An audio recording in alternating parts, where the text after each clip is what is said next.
about sort of Hollywood, it can be about McCree, it can be about Pharah, it can be about, I don't know, DPS in general, I guess. All kind of works. Right, let's go. Let's bring some questions. Yeah, actually, by the way, yes, Jeff Kaplan did confirm that the one thing that is in common true for all Overwatch heroes is that they love pineapple on pizza. Hey, cheese potato, 999. Thanks for all of great content that helped me almost hit master. Nice. Congratulations. Hopefully you get it soon. Try and get it before the end of Season 5, I'd say. I'm sure you can manage. I miss you. How have things been? Frustrating. Internet issues, mostly. I've been trucking on, as usual. On the payload, when you reach a point, it usually takes some time until it moves again, just worth mentioning. What should you do at that time? Depends on what hero you're playing, but in general, you try and grab as much ground as possible. So the first thing you should do, like, especially on Hollywood second point, Gibraltar, any point, you're usually trying to aim to pick off any stragglers and try and pick off anyone with a bad spawn. So the goal there is to try and find, like, anyone who's still left over, just clean them up, and then try and get as much ground as possible, try and keep the snowball going. If the enemy team is sort of half dead and half retreating, try and pick off one or two of the retreating people, and that's more for, like, Genji, Tracer, and also say, like, Lucio is pretty good at just speed boosting with that, and just split off on 3, and then just have 1 or 2 people staying relatively near the point to sort of act as a safety anchor, so that everyone can come back and then just keep the payload rolling. Just be very aware that that window of time isn't that long and is more exists for what the defender should be doing, which is trying to regroup as much as possible and just trying to get back together. Doesn't matter if you lose ground during that time, so yeah. So thank you, Red Razor Aaron. While and come back to this chaos of decimal places. I love you, smile. Yes, I love you, smile. Thank you. I love you too, Red Razor Aaron. Aw. No, it's appreciated, my man. Always is appreciated. It helps immensely as well. It just feels nice. But yeah, during that time, just as a defensive team, try and get back together as much as possible. If you die, then just try and regroup and try and focus on regrouping. Don't bother trying to fight for that at any point, because the enemy team isn't moving anywhere. They're not gaining any ground, so doesn't matter too much if you're losing ground at that point in time. The most important thing is to regroup as best as possible, then start the pushback, try and set up as best you can in the next defensive location. If the next defensive location is already being contested, which is what the attacking team should be trying to do, then just defend 1 point back and then try and regroup and push back forward. Punish the enemy team if they get too eager, for example. Genjis do this all the time where they'll dive in super aggressively, can die then, and then your team can sort of take up normal defensive posture. Do you think jump pads like an Oasis instead of elevators would be better here? Yes. Yes, I do. Myself and probably most of the Overwatch community at large would probably much rather have jump pads. The elevators are just awkward and clunky. It's also not fun to have your defensive position going from first point to second point, depending on what feels like lottery. Basically, if you're coming out of that spawn and the elevator's in the wrong position, let's just say it's just left and it's just too high for you to jump on, and you're playing Soldier 76, you want to get to the high ground, but you don't have enough time to stand around and wait, so then you have to reposition, and that's going to determine how your defensive positioning is going to work and how you're going to do defending on the first point, because you are stronger if you are on that high ground. It's insane to me how frustrating that is. I would love to see those, like, I cannot wait for the patch notes to say the elevators or the lifts in Hollywood have been removed. They are now jump pads. It would be so much better. It would be so much more fun, makes the map more dynamic, makes so much more movement operated, more fluid. Better. Better, better, better, better, better. Elevators are shite. Why is there no hoodie? It's summer. I get too warm. Like, it was getting to the point where I was wearing it, and I was also wearing the hat, and I was literally feeling unwell due to just heat exhaustion. Why does Symmetra smell so bad? I'm sure Symmetra smells lovely. She seems actually the kind of person to be very fussy over her personal appearance, and aesthetics. Like, she's very aesthetically oriented. Even if she is autistic, she still seems to have quirks where she does care a lot about that kind of stuff. To the point where, like, there's a literal voice line with Torbjorn saying, "There's something on your dress," and Symmetra is just very snoodily, "No, there isn't." How do you attack a normal hold versus Korean hold? With Korean hold, you'll have to be more specific. I haven't watched huge volumes of Apex recently. I'm assuming Korean hold is probably further back. Normal hold is, and again, like, what point? Normal hold on Hollywood, I'm just thinking how best to demonstrate this. Let's go here. And I'm not going to be able to scroll down to see you describe Korean hold properly. Play. Jesus, that rank. Decay hurts so bad. Create game. Settings, Hollywood. Maps. On. Hollywood. On. Boom. Move. Spectator. Done. Start. Let's take another question while this loads in. I often play in a small group where we each have some heroes we can play, not all in the same category. If we want to switch a DPS instance between points, what's the best way to flip roles between people without losing momentum? That's a good question. We've also apparently got a host. Let me double check because I don't have a fancy drop down for hosts. Hey, it's Alpha. Bonjour. Bonjour, Frenchies. Good to have you on board. I'm answering questions right now for the end of Coaching the Many. It's been all about Hollywood so far, so we're going to continue describing Hollywood and sort of how it all works. Taking questions from the chat, so I'm still all scrolled up, so if you are in here, then I can't see what you're saying. But we're going to be playing some Overwatch afterwards as well, probably playing some ranked on this account and just seeing how that goes. So the wonders of solo queue on a weekend should be fun. It is an English stream, so do stick to English, unfortunately. I don't speak French. But let's talk about Hollywood sort of first point. So if you're going to be attacking into first point, teams normally are defending more towards back here, just in this sort of nice and chirpy place back here. So you normally have the main DPS back here, something like Soldier 76 and Anna lurking back here. You'll have like a Reinhardt, for example, and a D.Va more in these positions. And so the idea usually, what I find works best is as a team pushing in, your first objective is just to get through this choke point as best as possible. Try and push through. The Reinhardt should be taking up a position, usually about here, just to deny a little bit of space. Then depending on what you're running, the decision then branches off. If you're running a dive comp, you want to be setting up, you know, as best you can, getting through this as fast as possible, and then usually engaging as hard as you can. Usually onto this backline, try and burst something down, but do understand that they are probably ready and waiting for that. So if they get the heal grenade down, you're going to want to react quickly and appropriately. Try, if you're playing Genji, to get a deflect on the heal grenade. It's honestly very possible if you just dash into Anna's face, put deflect up, she can't heal grenade very effectively, and then Winston can get a very quick kill. Otherwise, just be very prepared for the fact that this fight can go quite badly if the rest of your team doesn't follow suit, but try and get a quick pick on the back of that and then work from there. If you are not playing dive, you could also, by the way, just completely circumvent that and try and dive onto the secondary support, which is usually more back here. But that can end quite badly as a Soldier 76 just shoots at you. The idea is you generally want to sort of break whatever's up here and then try and peel off to try and find a target that you can kill somewhat quickly. The more standard non-divey offensive usually comes with your Reinhardt standing about here. The rest of the team should then funnel up towards the high ground. You want to get your own Soldier 76, for example, over here, because this high ground is technically superior to this high ground, where you're looking across. You can get a lot of damage across there. You can generally pick off the Soldier 76, no problem. Pick off the Anna, no problem. Enemy tanks can't really defend effectively. They might have to send someone through the stairs to contest you, in which case it's very easy to just peel back and deal with that one threat at a time, basically. So taking this high ground is usually very important, and then sort of contesting the high ground across the way, clearing that off, and then moving down onto the point. That's how I generally approach this in a more normal, less divey oriented team comp. With dive, it's normally a lot more aggressive. You're usually attempting to jump in up here, get something, drop down, start cleaning up. I'd say that diving on this point is actually relatively hard, and I'd say that it works better with something like a pharmacy, because you can just sort of peel up through here and just go straight in, find something and just annihilate the shit out of it as fast as you can, and you're less likely to get bogged down coming through this choke point here. Like, that's generally the most dangerous position, is when you're starting to get set up for it. Something can usually go wrong around here, and if it does, then people jump in, you just completely lose the fight. Any team has a huge advantage due to ultimates, and then it starts getting a bigger and bigger problem. Okay, let's go with Papa Thingy's question.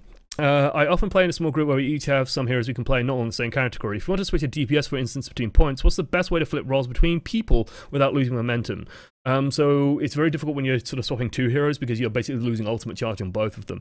If you know that you're going to have to swap, just try and burn that ultimate as fast as you can. So if, you know, and also you should be having a complementary, like if you are often playing in a group and you usually play in that group, then having a hero role that sort of rounds you out as a player in certain areas is always a good idea. So for example, if you are a Tracer player, picking up Genji is not necessarily the worst idea in the world as well. Just having a general idea of how to play Genji. If you are a Pharah player, knowing how to play Soldier 76, for example, couldn't hurt. So for example, if you play Soldier 76 on this first point, and then decide, mate, we really need something to super contest high ground, so we've got to swap to the Pharah, you then have an option to do so. Otherwise, you are losing both those ultimate charges, which is what makes that kind of a bad idea and kind of tricky. And so, yeah, I'd say that if you are going to have to do it, just try and do it as fast as possible between those two people. Like, the worst thing that can happen is one person swaps and then the other person's sort of waiting to swap. And so you end up with this weird middle ground team comp that can't really do anything. And that really sucks when that happens. So just try and coordinate it ahead of time. Understand that, hey, yeah, we should change this and this. So I need to swap to this. You need to swap to this. Okay, we'll do that next respawn. And just do it. It's like ripping off the Band-Aid. You know, you've got to just rip the plaster off to get less pain. As into tunnel vision on something. Any tips to help stop tunnel visioning as a lose track of the kill feed? Any help and tips from Smash 1927. So, the best cure I know to do this is acknowledging first that you have a problem is always the best thing. So you first realize, okay, I focus a lot on the kill feed. How do I fix that? How do I address that? So you then will go into quick play, or you can go into ranked if you really want to. Just to sort of give an example here. And go into a game aware and cognizant of, okay, in this game, I'm going to focus on trying to keep an eye on the kill feed. I want to know what's going on the kill feed that entire time. So just spend a game in quick play or a couple of games in quick play, just literally training your brain to check the kill feed. And this is sort of the logic that I use to train myself on the minimap, for example, on the like in Dota, in League of Legends, in StarCraft 2, is I will play games purely focusing on, in this game, I'm going to check the minimap. Well, the same logic still works in Overwatch, where in this game, I'm going to keep an eye on the kill feed. So anytime I'm not shooting or fighting directly, I'm checking the kill feed, and I'm going to glance at the kill feed and keep an eye on that. And so it becomes sort of a force of habit, and you start becoming more and more aware of, okay, I'm checking the kill feed now, I'm checking the kill feed now, I'm checking the kill feed now. And then as you start sort of going through the games, you'll realize, okay, this is feeling more natural and a lot easier. It's a good idea to just check it in general after team fights. It's a good idea to check it in general as you're preparing to enter a team fight and as you're preparing to do any kind of big game-changing play. Have a look at the kill feed, see if there's anything that you really need to be aware of. Is D.Va in the kill feed, for example, is always a good example. Is Mercy in the kill feed? Like, if you're going to contribute a shitload of resources and expecting Zenyatta Transcendence, okay, I'm about to Dragon Blade. Check the kill feed before you Dragon Blade, for example. Is Anna in the kill feed? If Anna's in the kill feed, do I still want to Dragon Blade? You have all these little sort of decision points. Before you barrage, check if Zarya's in the kill feed. And so they become like little flashpoints and very, very sort of simple things, but it does start to click. The other advice I will give you is watch your game footage back. So record it and watch it back, and you'll start seeing things that you are missing, and you'll become more aware of the habits that you are going through. So you'll be playing the game and you'll go, why didn't I notice that Mercy had 50 hit points, for example? And then when that situation happens in game again, you'll probably be a little bit more aware of the sort of possibilities available to you in those games. So that works quite well as well, I find. It's sort of an advantage that as a YouTuber and as a streamer, if I go back over my footage, I see very clearly, oh, this happened in this game, this happened in this game. So that all kind of works quite nicely. What's the best use for D.Va's ulti? You generally have two uses for D.Va's ulti. First use is used as like a clearance sort of thing. This question was asked, by the way, by Delius, long-time viewer Delius. About 15 mins, probably. For Ryan's benefit. So D.Va's ultimate is a tricky one, because to me, there's maybe 2 or 3 decent uses for it. The first use is very simple. It's to just keep a hold of your mech. So people have this misguided idea, or at least did for a while, that D.Va mech, like, oh, as mini D.Va, I do so much damage and I get tons of kills as mini D.Va, so that's really, really great. I love being in mini D.Va form. People think mini D.Va is bad, but it's really not. It's actually quite good. Complete fabrication. D.Va in mech is infinitely better. Well, not infinitely better, but miles better than D.Va in baby D.Va form. Baby D.Va can kill more. That's no word of a lie. That's absolutely true. She can deal more damage in baby D.Va form. But you don't pick D.Va for damage. You pick D.Va for the ability to do this. This is a really good ability, because what it means is just the existence of that ability is shutting down Graviton Surge, Barrage, Death Blossom, Tactical Visor, Nano Visor, Pulse Bomb sometimes as well. It becomes tricky around D.Vas. Blizzard, most ultimates in the game, Deadeye can't go off. As long as D.Va is in her mech, you cannot try and do these things without making her waste most of her defense matrix first and sort of understanding that there's a window there. The potential threat of that is huge. So if you lose your mech, getting it back as fast as possible is very important. So using, like, when you are in the middle of a game, using the bomb aggressively, just you know, you build up as quickly as you can, get the back in the mech as fast as possible, or whatever. Or if you know your mech gets blown up, press Q, get a free mech immediately. By far best use of D.Va ult, in my mind. Second best use of D.Va ult is just in combination with another large ultimate, usually something like an Earthshatter. You can also set up like no-win situations for Reinhardt's very easily. So let's say that there is a let's say that this line is Reinhardt, and let's say this line is our Reinhardt. So that's their Reinhardt. This is our Reinhardt. Our Reinhardt is Earthshatter. I have D.Va bomb. So if I do this, launch this up and over, their Reinhardt has to turn around to deal with that. So then he gets Earthshattered and gets killed by it anyway. He doesn't turn around, everyone on the team dies anyway, or their team has to run through and gets Earthshattered anyway. Like, there's no good decisions there anymore. So you can pair it up with a couple of ultimates. Earthshatter to me is the best one. Graviton Surge is so-so, because people can usually turn around and block it somehow, so it's dubious. But usually, like, launching it is not a bad idea. There is one bomb launch as well that's very worth sort of talking about. It'll take a little bit too much time to show it, but it's on Temple of Anubis. If you're stood on the point in Temple of Anubis, and you have the two pillars, so second point Temple of Anubis, imagine that there's the two pillars and like the main gate is there. If you're standing on the point, you launch the bomb. Oh, don't have a friggin' ultimate, go figure. If you launch the bomb and press Q there, the bomb will actually go just up and over and drop down on the opposite side and manage to get a couple of kills. That one's a bit cheeky. Can occasionally be quite valuable. It's something to keep in the back of your mind. It's like, hey, that actually works. If you are going to just try and fire off a D.Va bomb into stuff, do, you know, put a brick on the accelerator and let it roll off. It's always a good idea because the mobile bomb is just much more likely to get a couple of kills. Let's see. With McCree's ult buff, should I be less conservative with my Deadeye to get a bit of burst off? I say yes. So here's the thing with Deadeye. You either get a shitload of stuff or you get nothing. Usually, you'll either get like one person or no people, or you'll get all six. And it's usually depending on position and what else is happening. The Deadeye buff makes it much more likely that you're going to get something out of the Deadeye. So if you're unaware of how the Deadeye change works, it means that in the first second, you are gaining 80 charge. So 1 second after pressing Q, you now have 80 damage done. Previously, you would have 20 damage locked into Deadeye. That's a pretty hefty jump, especially on a character like Tracer where 80 is half the hit points. So if you're in a team fight, or a team fight has started, and you have Deadeye ready, then that first second, and just using it and then just firing it off and getting damage onto, well, terrible example because I missed all the training bots, but if you can just get damage onto everyone, it's probably not a bad idea just to do so. You'll probably still kill someone. And yeah, it still works. And I'd say, like, especially for getting rid of traces, like if they have no recall, for example, and you just press Deadeye because she's zipping all over the place, then she's going to have such a hard time getting anything done because you lock on so ridiculously fast that you buy your team breathing room more than anything. It'll be very nice and effective against dives and stuff, just to sort of act as a further deterrent to them. So I would say yes, but I've always viewed Deadeye as more of a zoning tool than an aggressive ultimate. So I still need to experiment more with it myself, and I don't play huge volumes of McCree, so I'm going to be watching for how McCrees get used whenever they do, which is so-so. Occasionally happens, Koreans seem more popular on McCree than the West, so we will see with that. Is it worth it as Pharah to boot vertical mobility heroes off high ground? Not really. Like, you would rather just...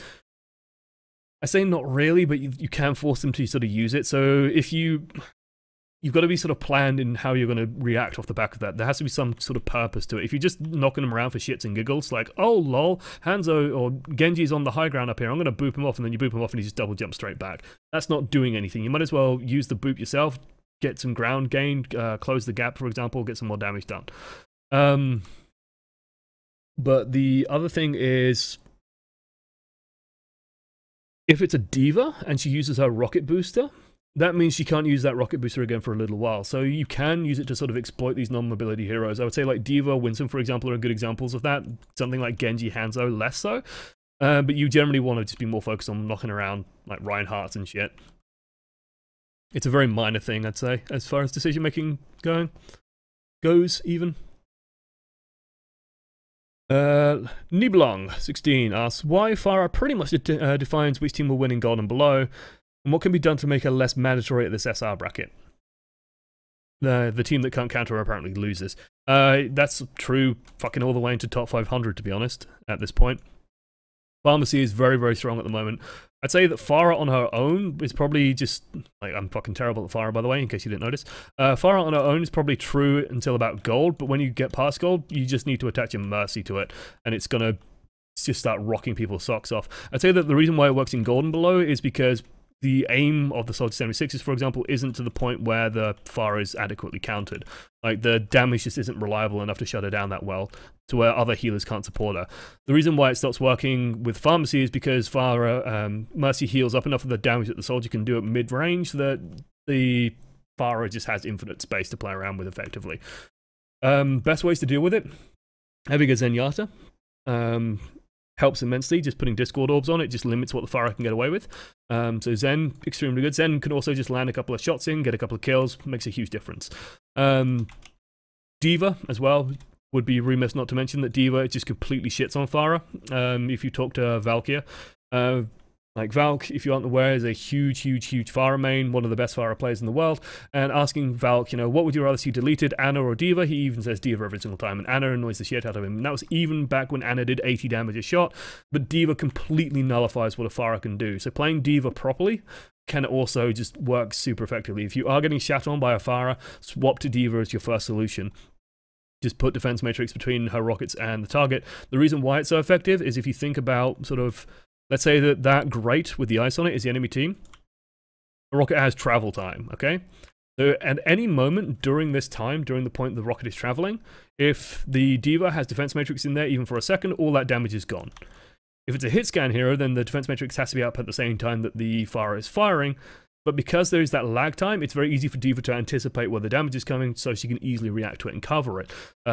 This makes it very hard for Pharah to do anything at mid-range and long-range. She has to then come in for dive bombs at close range, which then expose the Pharah to taking some damage because she can no longer afford to do any proper damage, basically. She can't poke anymore. And with a Pharmacy, that poke is super important because that poke does huge amounts of damage. So yeah, D.Va, improving soldiers, Zenyatta, usually where I begin.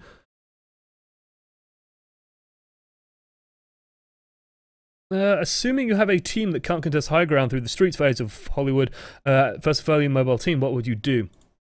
Swap heroes. Like Hollywood second point and the transition between Hollywood first point and second point is one of those good examples of where hero swaps can really make or break a team. If you have a team with zero high ground control, if the enemy team sets up on high ground, you are going to lose. They are just going to stay up there. You will not be able to get an effective fight on them because the only paths up to that high ground for you guys will be the two fucking stupid elevators, and so you will never be able to dislodge them. It'll be up to the enemy team to drop down and screw up.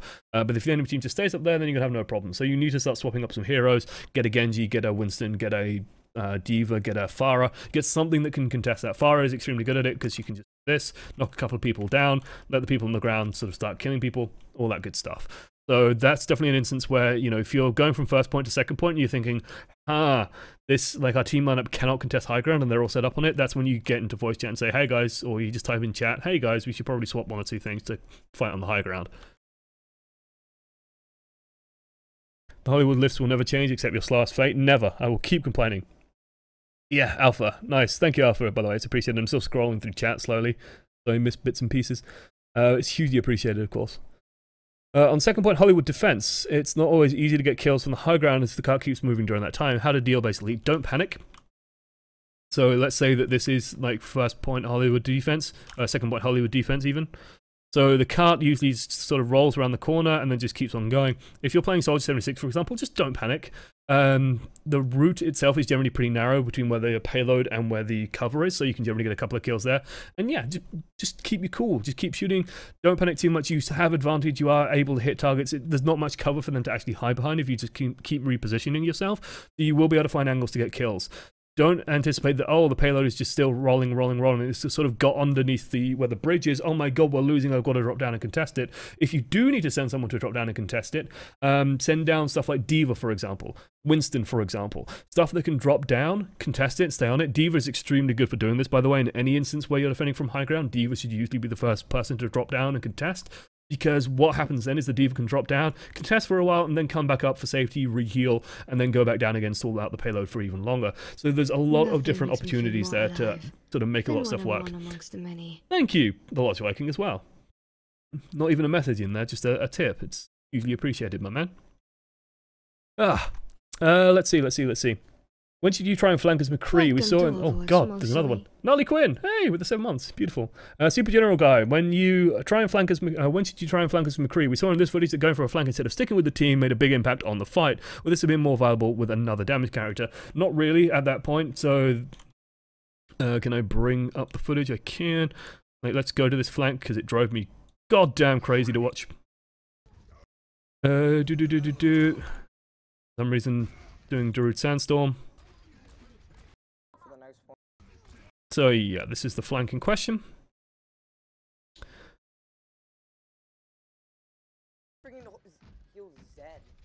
And so, like, it's up to this guy to realize that as he's doing this, someone has just died. Like, one of the other DPSs dies.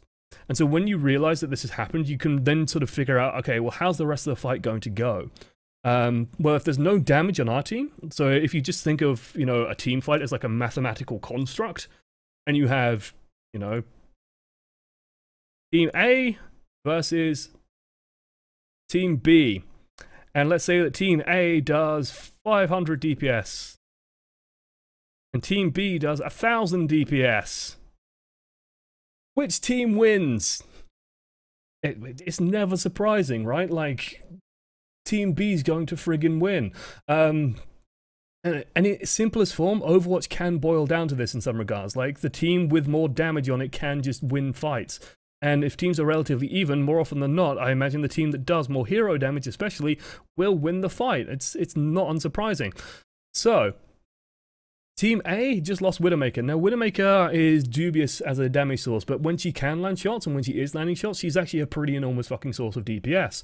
So losing that means that suddenly Team A, well, if you think about where the DPS is, one of them is dead, and one of them is pissing about trying to get onto a rooftop.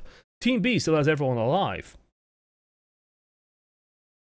No shit, Team A is going to lose. So in this point, like, even if they're playing Soldier 76, I'd say the priority would probably... Well, Soldier 76 might be able to get away with this if he just sprints fast, but I'd say with the elevators, it's still not worth it. He should have just sprinted after the Roadhog and tried to even up the score. So you trade a DPS for a DPS, effectively. You trade Roadhog for Widowmaker, which is actually a good trade for your team. But what the end result ends up happening is that Team A just has no damage, so Team B just wins on the point. And so even if this fat-ass Deadeye comes out, well, you know, this guy's managed to get onto the high ground, and let's say he kills 2 people, there's still like 3 people left on the point fighting probably, and he's not going to win that 3 versus 1. So it's so daft to me. Like, this decision was sort of the worst decision this guy made during this entire match. Second, not even second to picking Hanzo at the end.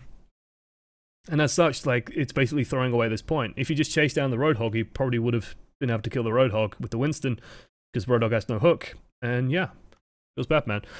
So in general, like, it's a judgment call, but the clear mistake to read from this one is understanding my team has just lost damage, so there's nothing stopping the enemy team just killing my team. Like, the tanks can try and stall, but our tanks aren't, but like, we don't have a Roadhog to kill people, so they're not going to do that. Their team's just going to win.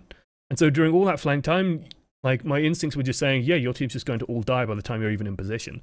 Be very careful about doing this kind of stuff. If you're doing this kind of stuff, you want to be in position before the fight's even begun, but the enemy team did the right thing of just forcing it with a dive, and then, you know, our team here just died. Feels bad, man. Let's bring chat back in for a second. Let's see. Let's do 1 or 2 more questions. Good advice for ammo too, yeah. And, like, what's your habits with ammo as well? Some people reload a little bit too much at times, almost. 1 or 2 more people. Come on. Any questions? Nope. Just Jeff. Apparently Jeff Kaplan wins. Jeff wins. So that's it for questions, actually. That'll do. That'll wrap us up nicely. Okay. If you do want to submit footage for Coaching the Many, by the way, guys, you can submit it to oamreviews@gmail.com. Include in the title the hero that you're playing, the rank that you're at, and if you're a Twitch subscriber or not. Twitch subscribers have a little bit more priority. I'm actually relatively hard up for footage, so send them in. Basically, send in what you want. A couple of people have sent in footage where the videos have been private, or the videos I haven't been able to watch them for some reason, so double check the YouTube links that you're sending in just to be sure that they work. make sure it's set to either unlisted or public, and then I'll be able to see it. Otherwise, yeah, that's about it for us. Do you take console? I do, but I have a lot of console footage, but I'm always dubious taking console footage. I don't know, I'm always skeptical on it. I'm always skeptical on how well it translates, and I've been told that it does translate well, and I'll probably do more console footage next week. Probably one piece of console footage next week, but I'm mostly prioritizing on PC, to be completely blunt and honest. Otherwise, guys, thank you for watching to the end. If you're watching this on YouTube, by the way, do come by and watch this live on the Twitch TV. It is twitch.tv/ESL_OneAmongstMany. Starts at 10 PM British time, which is BST for the time zone. I'm sure you can figure it out. 11 o'clock CEST, which is Central European Summertime, and about 2 o'clock in California. So I'm sure you guys can figure that out. You're all an intelligent bunch. Follow me on Twitter, worst case. The links are in the description. And I tweet every time I start a stream. Otherwise, guys, thank you for watching to the end. I'm going to go play some Overwatch. Should be a lot of fun. Thanks. Thanks. Yeah. Doodles. Boom. YouTube's gone. Right. Let's play some Overwatch. Hello guys, by the way. Yeah, thank you for the host. Like, it's good.